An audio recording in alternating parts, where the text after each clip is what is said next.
पुण्यात्मा परमात्मा साकार है और एक स्थान पर विराजमान है, वो नर आकार है।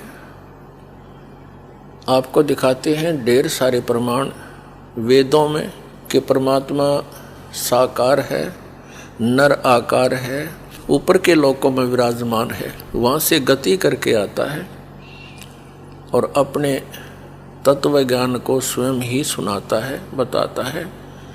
कवियों की तरह वो आचरण करता है।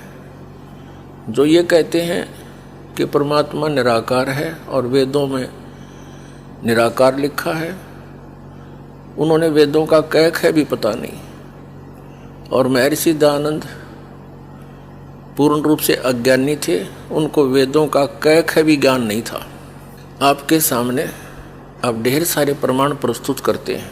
पुण्यात्माओं, ये दयानंद के चेले कहते हैं रामपाल ने ना तो संस्कृत आती, ना वो विशुद्ध रूप से उच्चारण कर पाता।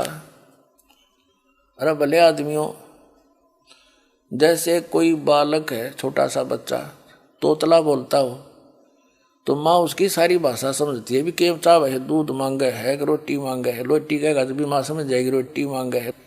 हाँ, दूध दू करेगा तो भी समझ जाएगी दूध मांगे है। तो नो समझ लो, दास उस परमात्मा का बालक है और मेरा परमात्मा मेरी सारी भाषा समझता है।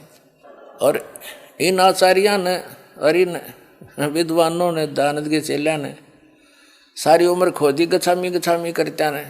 और ये दयानंद के चेले नो कहे रामपाल ने वैदिक रीति से वेद नहीं पढ़े, ये दयानंद ने तुमने पढ़ रखे वेद काट दी टाट, ज्ञान भर दिया, कख भी नहीं पता इन लोगों को।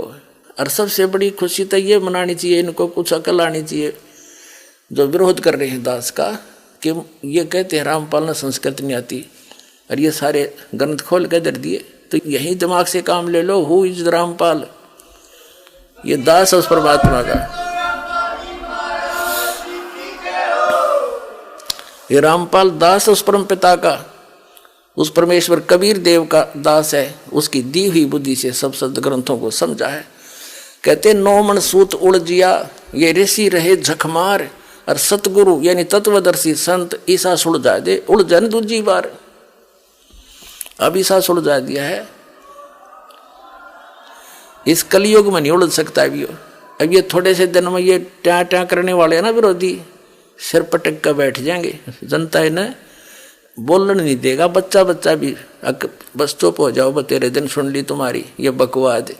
अरे सामने प्रमाण दिखा रहा है, दास ने गला पड़ा लिया और जेल तक जा लिया इस सच्चाई को ऊपर लाने के लिए, और ये फिर भी बकवाद कर रहे हैं।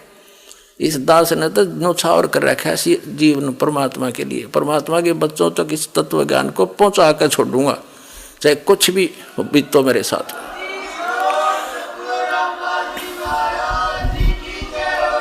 गदर मचा रखे नकली संतों आचार्यों शंकराचार्यों ने, दुनिया डबो दी। इतने बोल जीवन को नाश करें, इनको पता नहीं कि इतना कीमती जीवन है इनका। और इस सत साधना से इनको यहाँ भी सुख है और वहाँ जाएंगे जहाँ सदा सुखी, जहाँ जाने के बाद फिर साधक कभी लौट कर नहीं आता। तो महर्षि दयानंद और अन्य जितने भी महापुरुष हुए हैं जो अध्यात्म मार्ग में आगे बढ़ने की जिन्होंने चेष्टा की है, वे सभी पुण्यकर्मी प्राणी होते हैं, परमात्मा के लिए तरफ रहे होते हैं।